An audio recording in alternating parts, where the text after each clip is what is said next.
It's the kind of match that we'll be going into next.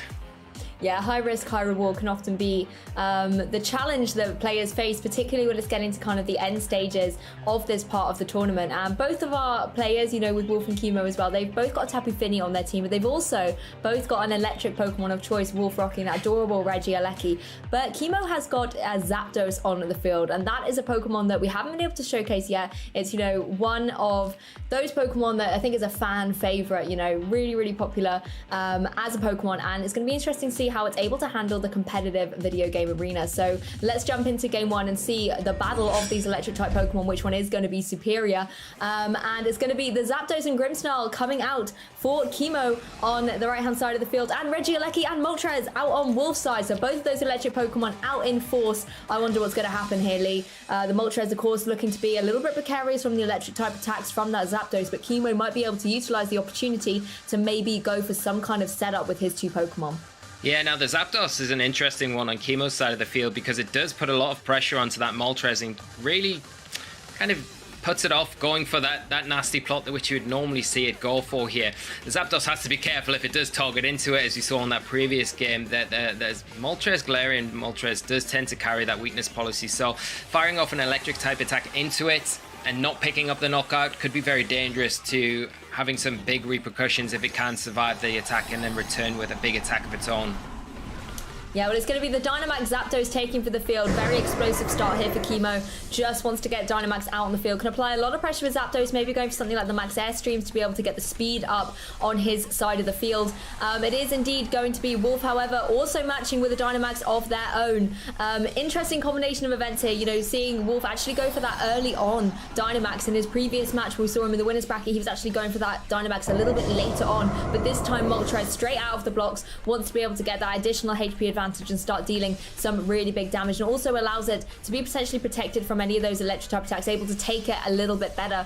Regieleki going for the light screen, however, on Wolfe's side of the field, of course, going to boost up the special defenses, as Zapdos does go for that Max Airstream, so targeting down into the Regieleki. Regieleki able to survive though on 20 HP, as the speed on Kimo's side will be boosted up. The critical hit dealing that additional damage, but not enough to be able to pick up the KO. Wolfe will still have Regieleki after taking that damage, and Zapdos revealing itself to have the Life Orb. Moltres going to retaliate with that Max Darkness, targeting down, going to reduce the special defense of both of Kimo's Pokemon there. Not dealing a huge amount of damage though, however, but I think the critical thing here is to be able to get those stat drops, you know, special attacker there, and the Regieleki as well can apply a good amount of pressure. But Grimmsnarl is going to follow up with the Spirit Break into the Regieleki, and thanks to the critical hit previously, easily going to be able to pick up the KO against it, leaving Wolfe free to bring in a Pokemon from the back, but he does indeed lose his Regieleki. Yeah, losing the Regieleki is not always the greatest thing here. I think a smart play from Kimo, prioritizing that Pokemon here with an Airstream to get a speed boost on your side of the field, while also making sure that you're utilizing the Grimmsnarl and its offensive pressure that it can provide. You know, the next turn we're going into this, it still has access potentially screens, so it could support the Zapdos a little bit more, but you saw how well it took that Max Darkness from the Moltres on Wolfe's side of the field. And, you know, with the light screen support, it's going to probably take about the same damage again and negate that special defense drop that we have just seen it take. Now, Wolfe, in a decent position with the Dusclops on the field now, has option to really mitigate those Airstreams that we have seen so far thrown out from Kimo's side, where he can set up a Trick Room and then give the Moltres a little bit more of an advantage against both of these Pokemon on Kimo's side of the field. That's the thing, Wolfe's presented with an opportunity where he can really capitalise on the fact that Kimo's opted to go for those Max Airstreams and will in a way punish them by reversing the speed if he does go for Trick Room on that Dusclops, allowing his side of the field to have the advantage. It's going to be another Max Airstream from the Zapdos, going straight into that Moltres, of course, easily going to be able to take that, and the speed once again going to be channeling up on Kimo's side, putting the Pokemon at +2 speed. Of course, Zapdos again taking that little bit of recoil. Those little bits of chip can add up. We've seen it happen before. Zapdos going to follow up with the Max Darkness, and despite the drop, still not able to pick up the KO against the Zapdos. You know, that additional bulk coming in from being in your Dynamax form really does help out, and it's just allowing Zapdos the longevity here on the field. But Dusclops going for that Trick Room does put Kimo in a really precarious situation where his Pokemon that's opted to get super fast speed boosts now might be in a little bit of a tricky situation. Yeah, definitely a tricky situation to say the least, Lou, as the Moltres now will be able to pick up a knockout onto that Zapdos on Kimo's side of the field. And you can see how precarious trainers are approaching Moltres, and this is why it's such a big threat. They don't, even if they've got access to super effective moves, they don't want to attack into it unless they've weakened it first, to make sure that they aren't leaving themselves vulnerable to a weakness policy activation and then getting knocked out in return. And that trade-off there is just not worth it. But Wolfe using that to his advantage here and making sure that he's taking advantage of those airstreams, getting Dusclops onto the field after losing the Regieleki and getting the Trick Room set up and putting himself into a really nice position now as we see the Tapu Fini enter the field for Wolfe. Yeah, I like this play here. Being able to get the Tapu Fini and potentially getting yourself up a Calm Mind boost, and then you can apply a lot of pressure going forward, is a good opportunity here for Wolfe. Moltres, of course, going to enjoy the Trick Room environment it's in at the moment, can fire off that Max Darkness and pick up the KO against the Zapdos, protecting that Tapu Fini from any potential electric type move. So it gives Wolfe really the opportunity to bring in that Tapu Fini quite safely, so that it can, in the next turn, be able to start going for those setups. Of course, Kimo, on the other hand, now does have the option to bring in a Pokemon from the back that might appreciate this Trick Room environment a little bit more. The Spirit Break, however, of course, going to lower the special attack on Wolfe's Moltres, but in a way it's kind of had a counteractive approach. Berserk is of course going to activate, and so is the weakness policy, putting that Moltres right back up into a really formidable position. Yeah, you can see the Spirit Break there, take the Moltres down to -1, the Berserk activate, putting it back to neutral, and then the weakness policy on top of that, putting it to +2, so becoming a very formidable threat very quickly and all in one turn. But that is the end of its Dynamax turns, so it's not as threatening going forward. We're still in the Trick Room, and you've got to imagine now with the Tapu Fini coming onto the field for Kimo, the Tapu Fini probably will underspeed the Moltres on Wolfe's side of the field, so that is now not going to really enjoy the Trick Room as much as it was when the Zapdos was out on the field just now. That's the thing, the Max Airstreams only affect the Pokemon that were on the field when they were activated. So Tapu Fini, able to come in, won't have those speed boosts, can potentially turn this around for Kimo here and pick up a KO against that Moltres. Grimmsnarl, however, going to use its Prankster ability and go for those fake tears, saying, I don't really care what's going on with the speed stats. Going to be able to lower the special defense on Wolfe's Tapu Fini. Wolfe going to go for the Moonblast with his Tapu Fini, though, into that Grimmsnarl, easily pick up the KO. You know, those Max Darknesses had really dwindled the special defense of that Grimmsnarl. Was going to be a really easy KO, but the Tapu Fini on Kimo's side able to go for a Moonblast as well, targeting down into that Moltres that is able to survive with 11 HP, firing off an Air Slash in retaliation into Tapu Fini. Not going to be dealing a huge amount of damage, takes it down to, I think it was about a third, and now with the recovery about a quarter of damage. But, you know, every little can help in this match. Yeah, and I was expecting the Air Slash to do a lot more there to the Tapu Fini, but it's trained very defensively well here from Kimo's side as we see the Incineroar come onto the field. And now, I think if you're Wolfe, you really want this Trick Room to end. I think, you know, the Grimmsnarl getting that fake tears off into the Tapu Fini on your side of the field, you may want to try and switch your Tapu Fini out now to just get rid of those stat drops, get Dusclops back onto the field, and then keep Tapu Fini for the late game, because it's going to be very useful against something like the Incineroar that we've just seen come onto the field for Kimo here. That's the thing, Kimo with the Incineroar here can go for something like a fake out, and Wolfe needs to play around that wisely. You know, you don't want your Tapu Fini to stay on the field and maybe take an attack into that lower special defense if, you know, it gets faked out and Tapu Fini can follow up. So I think bringing in the Dusclops here is really wise. It resets the drops on that Tapu Fini, and Dusclops is relatively stable enough to take anything this Tapu Fini wants to throw at it. Incineroar goes for that fake out into that slot. Of course, being a ghost type, won't even do any chip damage to it upon its joining of the field, and Moltres protecting itself quite wisely from the Moonblast there. But it does give Kimo the opportunity to regain a little bit more HP with that Tapu Fini, and Wolfe able to switch up his ball position to a more favourable option. Yeah, definitely a more favourable option, but still that Moltres on Wolfe's side of the field still in an awkward position now. With this Trick Room still set up. The Dusclops going to be able to get some damage off onto the field, but we do see a double protect there to try and see if it can get through these latter turns of the Trick Room here. Yeah, not able to get a double protect on this occasion. Incineroar going to be going for that Darkest Lariat, targeting right down into the Dusclops. Does a decent chunk of damage, probably about a third there, of course being super effective as Tapu Fini follows up with the Muddy Water, able to connect on both of Wolfe's Pokemon, easily picking up the KO against that Moltres and doing a little bit more damage to that Dusclops. But it's still sitting at over 50% damage, HP remaining, so it would be able to potentially take a combination of those attacks again, and it's just whether Wolfe kind of has the utility with his Tapu Fini and Dusclops remaining to be able to take down these last Pokemon on Kimo's side of the field. Yeah, and it's It's going to be very difficult, and I think it comes down to how well the only speed control that we got in the field is from that Dusclops that Wolfe has access to. So can he utilize the Trick Room to maybe take advantage of the match this way? It will be interesting to see, but both threats on Kimo's side with the Incineroar revealing that Darkest Lariat, big problems for the Dusclops, and if it goes down this turn, then things get a lot more difficult for Wolfe going into the rest of this game. Well, a Moonblast apiece for the Tapu Finis. The Moonblast coming out from Tapu Fini on Wolfe's side, dealing a lot more damage to the Tapu Fini on Kimo's side than it dealt to the Dusclops. Dusclops, as you saw there, having a really clutch survival on 1 HP, able to go for that Trick Room and just give Wolfe the sort of the speed environment that he would prefer in this scenario. And I mean, what a survival there from the Dusclops. That is huge. On 1 HP, the Dusclops hangs on, showing once again what a consistent Trick Room user it really is. And really pulling Wolfe back into this game now. The Tapu Fini going to be very close to being knocked out by a Nightshade. And the Incineroar is not a Pokemon that you really want to be facing down against a Tapu Fini in whatever environment here.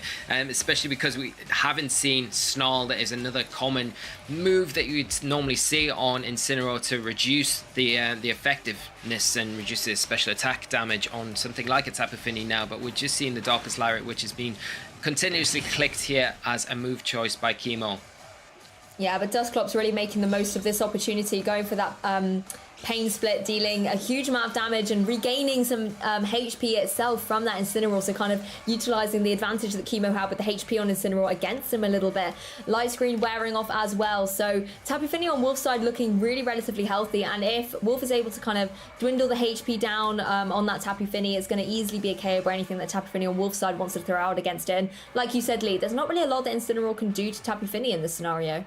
No, and that's the problem, I think. If it had Snarl, it might be able to really kind of reduce its effectiveness here and stop the damage and allow then your Tapu Fini to kind of start out damaging the opposing one on the field. But because of that Darkest Lariat and what you're kind of relying on, and you can see it's just not doing the damage it needs to into the Dusclops here, are we going to see a double up maybe from Kimo's side? But as you're doing that, you know, the one problem with doing that is you're not getting the damage off onto the Tapu Fini, which is actually the real offensive threat on Wolfe's side of the field.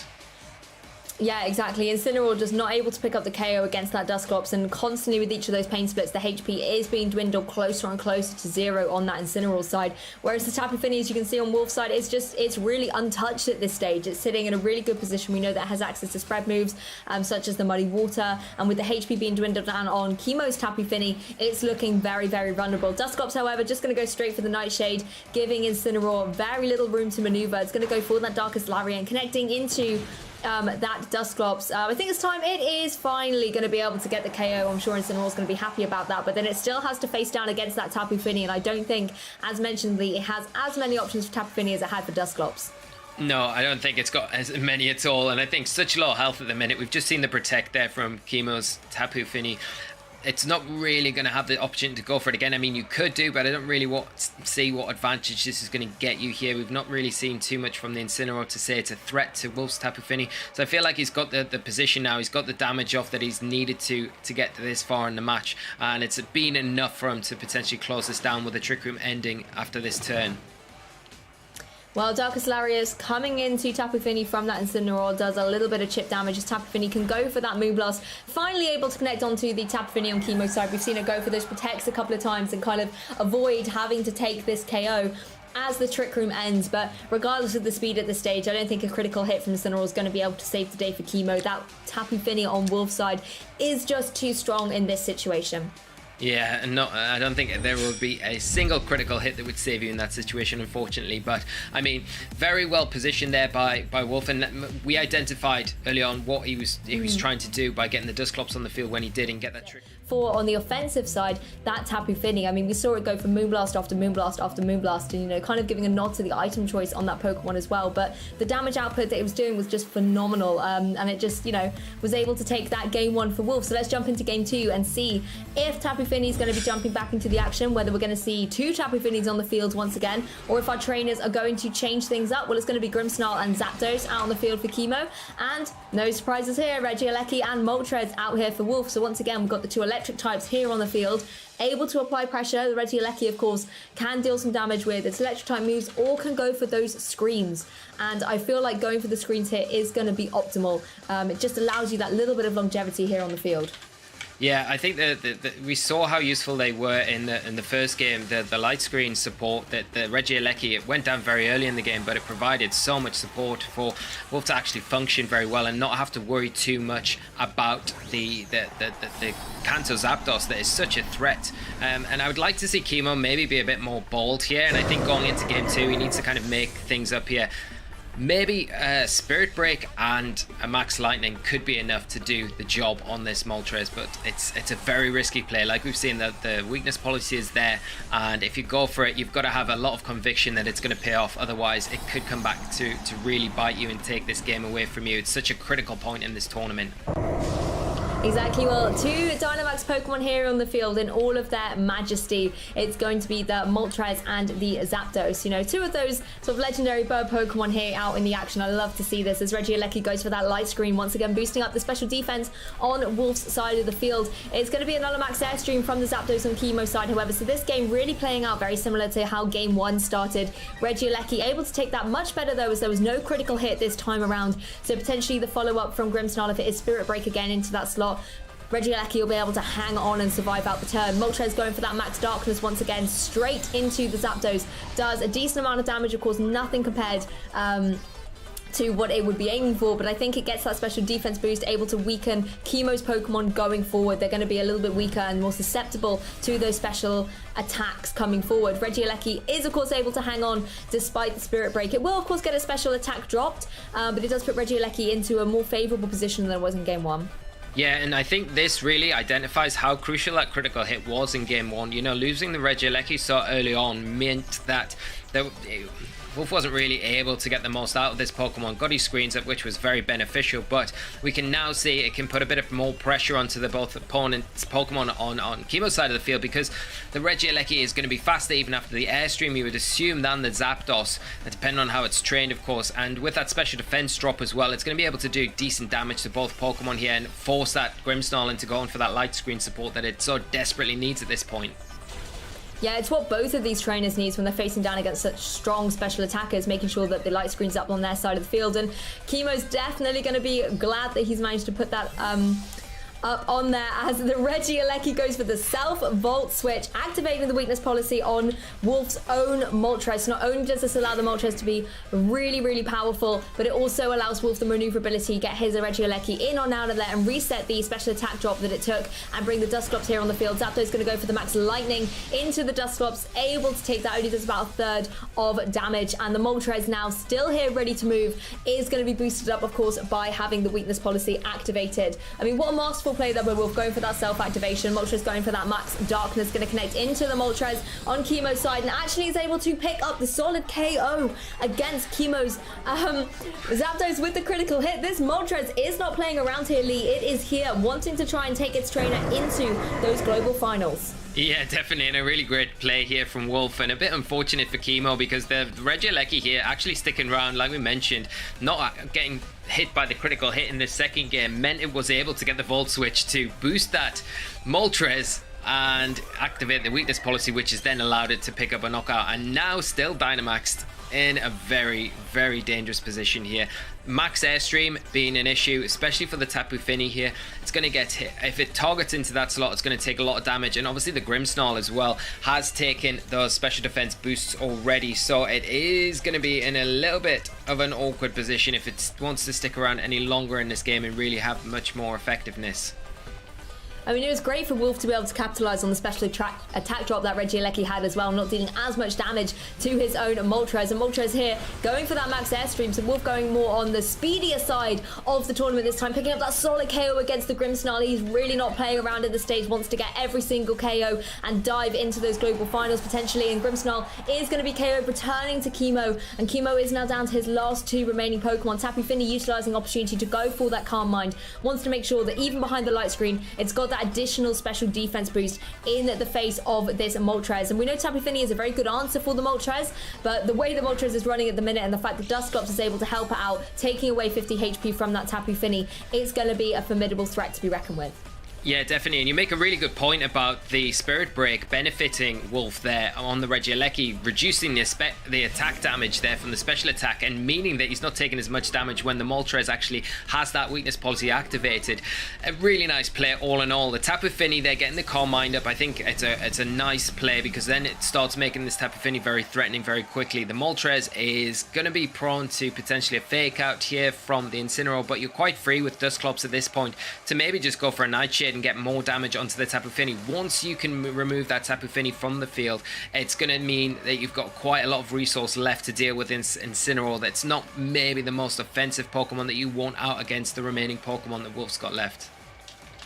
Yeah, exactly. Incineroar coming into the fray can only go for that fake out once. Doesn't actually even opt for it on this occasion. Kimo just wanting to go straight out on the offensive as Tapu Fini goes for another Calm Mind. So really trying to make sure that the special defense is boosted up. We know Kimo's Tapu Fini can go for those protects, maybe try and regain some HP using the leftovers and just try and keep the longevity here on the field. Incineroar going to go for that Darkest Lariat, targeting down into the Dusclops. Not enough to be able to pick up the KO though, so Dusclops will still be able to move and goes for that Pain Split once again into Incineroar. Really punishing the high HP that it dares to still have towards the end of this game. And Dusclops, of course, now in the face of those Darkest Lariats, going to be able to hang on a little bit longer as well.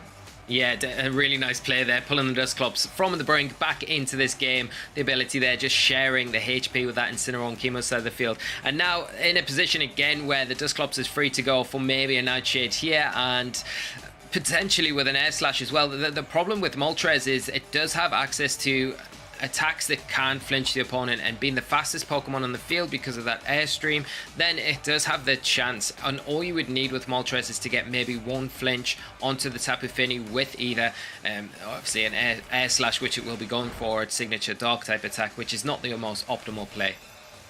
Yeah, that's the thing. Tapu Fini's definitely got the kind of type advantage against Moltres in this scenario. But Kimo really punishing down onto this Dusclops, just wants to remove it from the field once and for all. So double targets up with the Moonblast, followed by the Darkest Lariat. Not enough, however, to be able to pick up the KO, and the sort of the lesser HP Dusclops has, the more it can take from those Pain Splits. But the interesting thing there is actually Dusclops went for that Haze, removes all of the stat boosts, including the ones on the Moltres. But I think the critical thing Wolfe has identified is you need to remove the stat boost on that Tapu Fini, because yes, it has the +2 special defense, but it also had +2 special attack, and it was critical for Wolfe to be able to remove that threat. Yeah, it's a really, really smart play here, because you would think in most situations with Haze, I've got my Moltres set up now, I've got the attack boost that I want, I don't want to remove them. But really when you're looking towards the end of this game, I think the Tapu Fini on Kimo's side is the one threat that you need to prepare for, and removing those boosts that it has got to its special attack and special defense is huge going into these next few turns, and slows it down a little bit and kind of occupies it this turn, as you see, with another Calm Mind here. I love the shade that this Moltres is throwing to Tapu Fini right now. You know, Tapu Fini had its +2 special attack stat removed, and Moltres is able to get that back on itself with one move. But Tapu Fini has to click Calm Mind twice in order to get back to that established status. So Moltres really looking again strong, having that nasty plot boost up. It can still start dealing out some really good damage despite the Haze that previously had gone off from the Dusclops. Yeah, and the other thing to mention here as well, that Regieleki is still in the back for Wolfe, and that's a really good Pokemon to have in an endgame versus Tapu Fini, especially if you can mitigate those Calm Minds. If Regieleki comes in, you know you're guaranteed to outspeed the Tapu Fini, and if you can get it down to a good enough HP level, you can knock it out even with a couple of boosts under its belt. Yeah, exactly. The Pokemon advantage definitely is in Wolfe's favour at the moment. You know, Kimo is down to his last 2 remaining Pokemon, and Wolfe not only has that Regieleki in the back, but he also has the maneuverability on the field. Air Slash going to Tapu Fini, actually does get the flinch as well, so it is unable to move this turn. Tapu Fini on Wolfe's side going to target it down while it was unable to move, not enough to be able to pick up the KO, however, but another Air Slash going into that slot will be able to pick up the KO on the next turn. But that Flare Blitz coming out from the Incineroar does a huge amount of damage to the Moltres, but of course activates the Berserk. Moltres is even stronger now as we head into the next turn. Yeah, now on +3 after the nasty plot and then that Berserk boost. And yeah, it feels a little bit too difficult. I think the Tapu Fini did well to survive that turn there with the double up into it, but at this point it's got such low health, and I don't think the Incineroar is going to be able to kind of match up to what Wolfe's got left in resources, and just a bit overwhelming at this point, but you never know. Well, Tapu Fini on Kimo's side can be going for that Muddy Water, trying to target down both of Wolfe's Pokemon. If you get some accuracy drops, you know, the game can really turn on that particular stat drop. Not to be, however, Tapu Fini on Wolf's side able to see clearly through the muddy water and go for that Moonblast, picking up the KO against that Tapu Fini once and for all. And Kimo is now just down to the Incineroar, which is going to go for a Flare Blitz into that Protect. And, you know, Wolf, he's got 4 Pokemon remaining down against this Incineroar. And Incineroar is a phenomenal Pokemon. We talk about it a lot. It was so high up in those usage statistics, but I don't know if it can take down all of Wolf's team by itself. No, it feels a little bit too much of a task for Incineroar, as we do see the forfeit there, and Wolf progress on. Massive congratulations to the grand finals, taking that set there versus Kimo, and huge commiserations to Kimo. What an incredible set, but it was an interesting game, and I think very difficult, very close in that first game. I think that HP, the 1 HP